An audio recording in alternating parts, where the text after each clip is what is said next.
Hi Gayatri, என்ன திடீர் visit? Tamilselvi, உன்கிட்ட ஒரு சின்ன ஹெல்ப் கேட்டு வந்திருக்கேன். ஹெல்ப்பா? என்கிட்ட என்ன ஹெல்ப்? நான் டிஎன்பிஎஸ்சி எக்ஸாம் எழுத போறேன். நல்லா படிச்சிருக்கேன். பட் எக்ஸாம் எப்படி நடக்கும், என்னன்னு கேட்பாங்க, இதெல்லாம் நினைச்சாலே பயமா இருக்கு. அதுக்கு நான் என்ன பண்ணணும்? நீ அந்த பரீட்சை எழுதி பாஸ் பண்ணி இப்ப கவர்மெண்ட்ல வேலை செய்யற. இந்த டிஎன்பிஎஸ்சி எக்ஸாம் எப்படி நடக்குது, பரீட்சை எழுதுறப்போ நாம என்னென்ன செய்யணும், என்னென்ன செய்யக்கூடாது, இத மட்டும் எக்ஸ்பிளைன் பண்ணா நான் தைரியமா எக்ஸாம் எழுதிருவேன். இவ்ளோதானா? இந்த டிஎன்பிஎஸ்சி எக்ஸாம ரொம்ப தெளிவான விதிமுறைகளோட நடத்துறாங்க.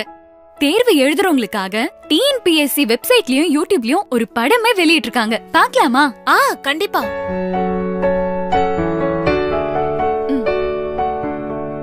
டிஎன்பிஎஸ்சி தேர்வு எழுதுபவர்களுக்கான வழிமுறைகள். தேர்வர்கள் தேர்வு ஆரம்பிப்பதற்கு 1 மணி நேரத்திற்கு முன்னால, அதாவது கண்டிப்பா காலையில 9 மணிக்கு தேர்வு மையத்துக்கு வந்துடணும். கொரோனா போன்ற நோய் தொற்று பரவும் காலகட்டங்களில் ஹேண்ட் சானிடைசர், முகக்கவசம், சமூக இடைவெளியை கடைபிடித்தல் அவசியம். தேர்வு எழுத வருபவர்கள் ஹேண்ட் சானிடைசரை அவசியம் கொண்டு வர வேண்டும். தேர்வு தொடங்குவதற்கு 45 நிமிடங்களுக்கு முன்னாடியே கேட்டை க்ளோஸ் பண்ணிடுவாங்க. அதுக்கப்புறம் என்ன காரணம் சொன்னாலும் உள்ள அனுமதிக்க மாட்டாங்க. சார், எக்ஸாம் எழுதணும். 45 நிமிஷத்துக்கு முன்னாடி கேட்டை க்ளோஸ் பண்ணும். மணி 9:20 ஆச்சே.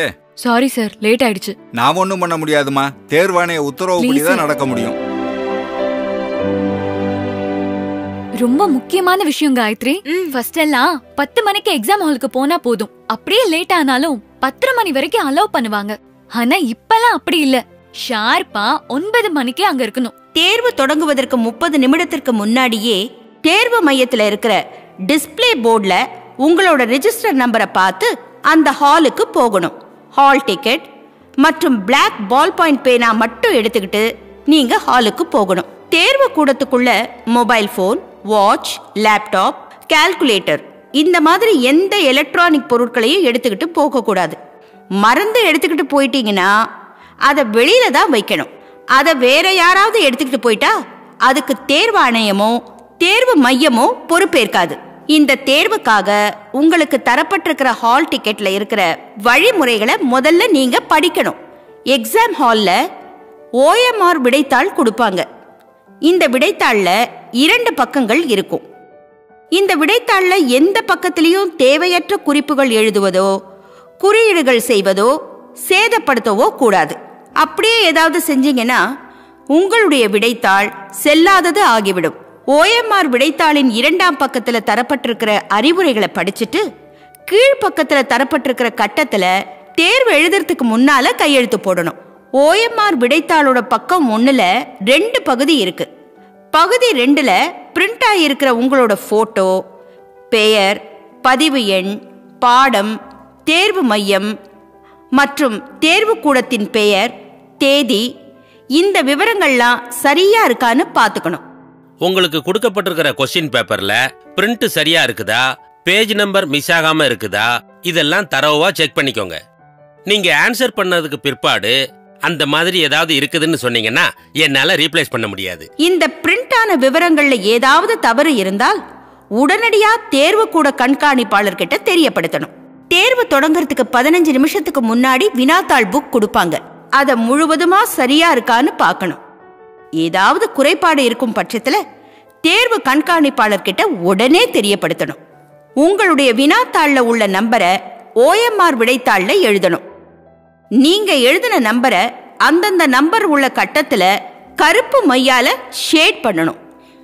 இந்த இடத்துல ஒரு விஷயத்தை நீங்க மனசுல பதிவு பண்ணிக்கணும். கருப்பு கலர் பால் பாயிண்ட் பேனாவை தான் நீங்க யூஸ் பண்ணணும். பென்சிலை உபயோகப்படுத்த கூடாது. ப்ளூ கலர் பேனாவாலேயோ இல்ல வேற கலர் பேனாவாலேயோ இல்ல இங்கு பேனாவிலேயோ எழுதுனா உங்களோட விடைத்தாள் செல்லாததாக்கப்படும். அதனால கருப்பு கலர் பால் பாயிண்ட் பேனாவை கூடுதலாவே கையில வச்சுக்குங்க. மேலும் வினாத்தாள் தொகுப்பு எண்ண தவறா குறிப்பிட்டீங்கன்னா உங்களுடைய விடைத்தாள் செல்லாதது ஆகிவிடும். கேள்வித்தாள்ல இருக்கிற கேள்விகளையும் பதில்களையும் நல்லா படிச்சு மனசுல பதிய வச்சுக்குங்க. அதுக்கப்புறம் OMR விடைத்தாள்ல இருக்கிற அத்தனை கேள்விகளுக்கும் தவறாம விடையளிக்க வேண்டும். நல்லா ஞாபகம் வச்சுக்குங்க, கருப்பு நிற பால் பாயிண்ட் பேனாவை தான் பயன்படுத்தணும். நீங்க விடையளிக்கிறதுக்காக ஏ, பி, சி, டி, இ என 5 வட்டங்கள் கொடுக்கப்பட்டிருக்கும். சரியான விடைக்குண்டான கட்டத்தில் ஷேட் பண்ணணும். ஒரு குறிப்பிட்ட கேள்விக்கு விட தெரியலனா இ என்ற வட்டத்தை அவசியம் ஷேட் பண்ணணும். ஏனெனில் தவறான வழிமுறைகளை தடுக்கும் விதமாகவும் நேர்மையான தேர்வர்களுக்கு எந்தவித பாதிப்பும் ஏற்பட்டு விடக்கூடாது என்ற நல்ல நோக்கத்துடன் தேர்வாணையம் இந்த முடிவினை எடுத்துள்ளது. ஒவ்வொரு கேள்விக்கு ஒரு பதில் மட்டுமே விடையாக இருக்க வேண்டும். 2 வட்டங்களில் ஷேட் பண்ண கூடாது. நீங்க வட்டத்துல ஷேட் பண்ணாம இந்த மாதிரி டிக் மார்க் பண்றதோ, இன்டு பண்றதோ, டாட் பண்றதோ, பகுதியாக ஷேட் பண்றதோ, உள்ளுக்குள்ள வட்டம் போட்டாலோ நீங்க நல்லா படிச்சிருந்து சரியான விடையாக இருந்தாலும் இந்த மாதிரி குறியீடு செஞ்சா உங்க விடைத்தாள் இன்வேலிட் ஆகிவிடும். அதனால சரியான முறையில வட்டத்தை முழுமையா ஷேட் பண்ணணும். ஒவ்வொரு கேள்விக்கும் விடையளிக்கிறப்போ ஒரே ஒரு சரியான விடையை மட்டும்தான் நிரப்பணும். எந்த ஒரு கேள்விக்கும் வட்டத்தை நிரப்ப தவறும் பட்சத்துல உங்களது விடைத்தாள் இன்வேலிட் ஆகிவிடும். விடைத்தாளின் பக்கம் 1 அனைத்து கேள்விகளுக்கும் விடையளித்த பின்னர் அந்தந்த காலத்திற்கு கீழ் எத்தனை ஏ, எத்தனை பி, எத்தனை சி, எத்தனை டி, எத்தனை இ விடையாக குறித்து உள்ளீர்கள் என கணக்கிட்டு எழுத வேண்டும். அதன் பிறகு முதல் காலத்தில் ஏயில் உள்ள எண்ணிக்கையான 17, 2ஆம் காலத்தில் ஏயில் உள்ள எண்ணிக்கையான 14, 3ஆம் காலத்தில் ஏயில் உள்ள எண்ணிக்கையான 16 இந்த 3ஐயும் சேர்த்து கூட்டிக் கொள்ளவும். 17 + 14 31 + 16 47. இந்த கூட்டுத்தொகையான 47ஐ பிரிவு 3 ஏயில் உள்ள ஏ கட்டத்தில் நிரப்ப வேண்டும். 047 என்று நிரப்ப வேண்டும்.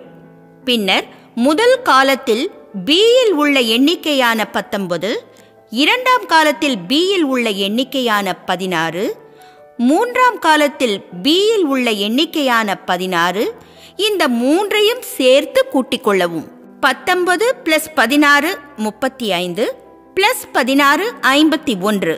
இந்த கூட்டுத்தொகையான 51ஐ பிரிவு 3 ஏயில் உள்ள பி கட்டத்தில் நிரப்ப வேண்டும்.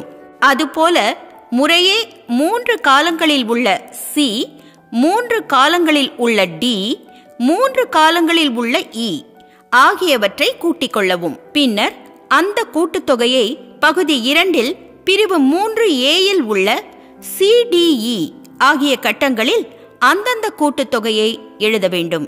அதன் பிறகு பிரிவு 3 பியில் அதற்குரிய வட்டங்களை நிரப்ப வேண்டும்.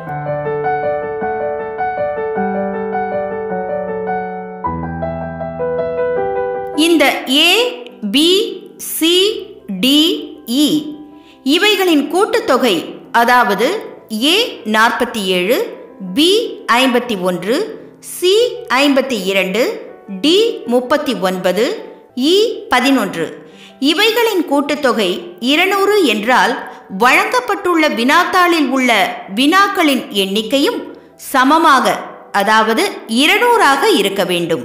இதற்காக தேர்வு நேரத்திற்கு பின் 15 நிமிடங்கள் கூடுதலாக வழங்கப்படுகிறது. இதில் ஏதேனும் தவறு இருப்பின் 5 மதிப்பெண்கள் குறைக்கப்படும். எல்லாரும் நல்லா கவனமா டோட்டல் பண்ணுங்க. இதுல ஏதாவது மிஸ்டேக் பண்ணிட்டீங்கன்னா நீங்க எடுக்கிற மார்க்ல இருந்து 5 மார்க்க உங்களுக்கு கழிச்சிருவாங்க. தேர்வு முடிந்த பின்னர் OMR விடைத்தாள் பிரிவு 4 கையெழுத்து போட வேண்டும். அனைத்து கேள்விகளுக்கான விடைகளை அளித்த பின்னர் உங்களது இடது கை பெருவிரல் ரேகை பதிவினை பகுதி 1 கீழ்ப்பக்கத்தில் உரிய இடத்தில் பதிக்கவும். ரேகையை பதிய வைத்ததும் கைகளை நன்றாக துடைத்துக் கொள்ள வேண்டும். மற்ற பகுதிகளில் மைப்பட்டுவிட்டால் உங்களுடைய விடைத்தாள் செல்லாதது ஆகிவிடும். தேர்வர்கள் கையெழுத்திட்டு இடது கை பெருவிரல் ரேகையை பதித்த பிறகு தேர்வு கூட கண்காணிப்பாளர் அதில் கையெழுத்திடுவார். உங்கள் விடைத்தாளில் நீங்கள் குறித்துள்ள அனைத்து விவரங்களுக்கும் நீங்கள் மட்டுமே பொறுப்பாவீர்கள். எனவே விவரங்கள் சரியாக உள்ளனவா என்று உறுதிப்படுத்திக் கொள்ளுங்கள். தேர்வுக்கு நன்றாக படித்து உங்களை தயார்படுத்திக் கொள்வதுடன் இந்த அறிவுரைகளையும் சரியாக பின்பற்றி தேர்வு எழுதுங்கள். நன்றி, வணக்கம். இப்போ நல்லா புரிஞ்சுதா? ரொம்ப முக்கியமான விஷயம் காயத்ரி. தேர்வாணையம் தரவரிசைப்படிதான் ஆர்டர் அனுப்புவாங்க. இடைத்தரகர்கள் மூலம் தவறான வழியில போய் ஏமாந்துட வேண்டாம். அப்படி யாராவது ஏமாந்துட்டாங்கன்னா அதுக்கு தேர்வாணையம் பொறுப்பாகாது. பயத்தெல்லாம் விட்டுட்டு தைரியமா எக்ஸாம் எழுது. All the best. தேங்க்யூ.